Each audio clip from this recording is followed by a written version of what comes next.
magulang ang kailangan. Maaaring may masiselang tema, lengguwahe, karahasan, sexual, horror o droga na hindi angkop sa mga bata. Nakakaloka pati pinagkaanan, iniwanan na lang dito. Ginagawa na talaga akong alaleg dito na nakakaloka.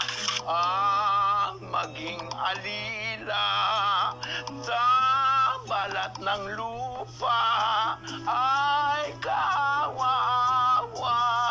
Ano ba itong alikabok ang kapal-kapal? Parang hindi ito nakatikim ng pagpupunat mula nang gawin ang bahay na ito.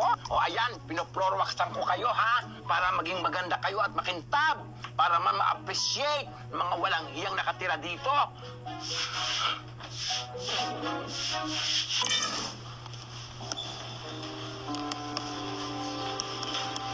Coach! Oh, Santino, pumasok ka. Naayos na ba yung problema ninyo? Baka po pwedeng kasama kayo na po agad ako sa laban. Kailangan ko po kasi agad kumita ng pera eh. Panalo mo pa lang kapon na. Naghanap na agad ng laban. Kailangan mo muna mag-training ulit. Tsaka nga pala, Santino, hindi ko na gustuhan yung ginawa mong pagsisinungaling sa akin. Sinabi mo sa akin, ginayagan ka na ng pamilya mo. Hindi ba pala? Sensya na po talaga, Coach. Hindi ko po kasi alam kung paano ko ipapaliwanag sa mga magulang ko na ito talaga yung gusto ko eh. Santino, kung talagang gusto mo i-coach kita, kailangan magtiwala tayo sa isa't isa.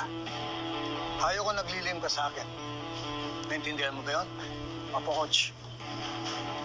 O sige, maglinis ka na ng gym. Sige po.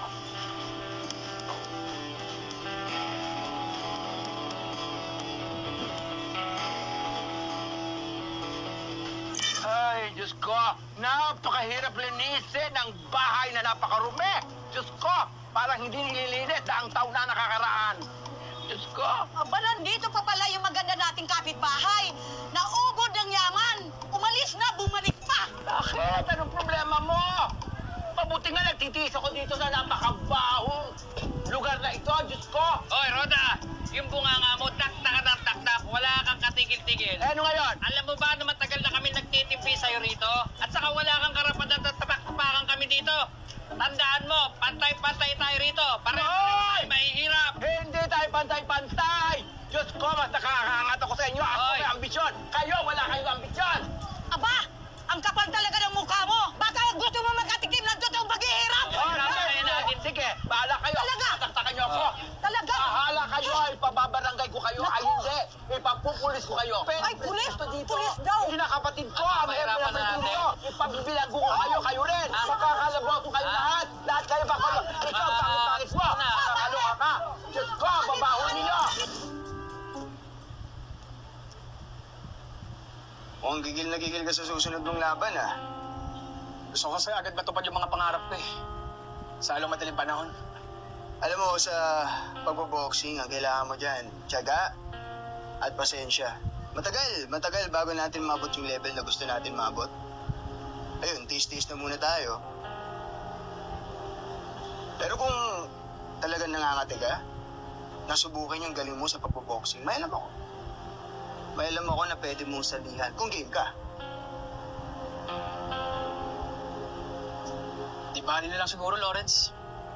Hihintayin ko lang siguro yung susunod na bibigay sa akin ng laban ni Coach Gary. Okay. Lawrence, maraming salamat nga pala sa pagtanggap sa amin ng nanay ko dito. Alam mo, paulit-ulit ka. Ano ba sinabi ko sa'yo? Magkaibigan tayo. Kung hindi tayong dalawa magtutulungan dito, sino magtutulungan? Salamat talaga. Sige, magtatrabaho muna ako. Sige.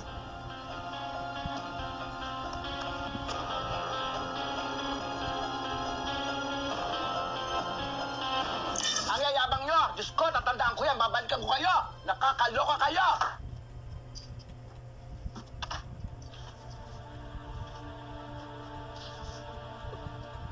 Diyos ko. Gusto akong saktan ng mga tao dito. Ang kasama ng mga tao dito, Panginoon. Diyos ko, ilayo mo na pa ako dito sa bahay na ito. Bahala po ako Nazareno.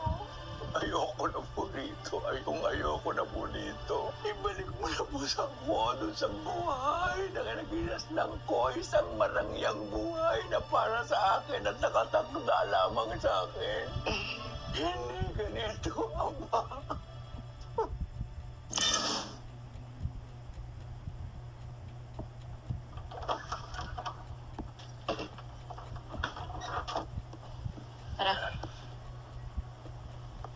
Bubbles.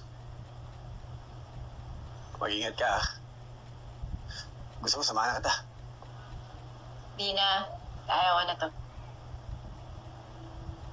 Huwag ka na nga masyado concerned dyan. Ako na bahala kay Bubbles. Huwag ka na mag-alala. La, alis na ho kami. Oh, ingat ka po. Sige, ho. Bye-bye, enjoy!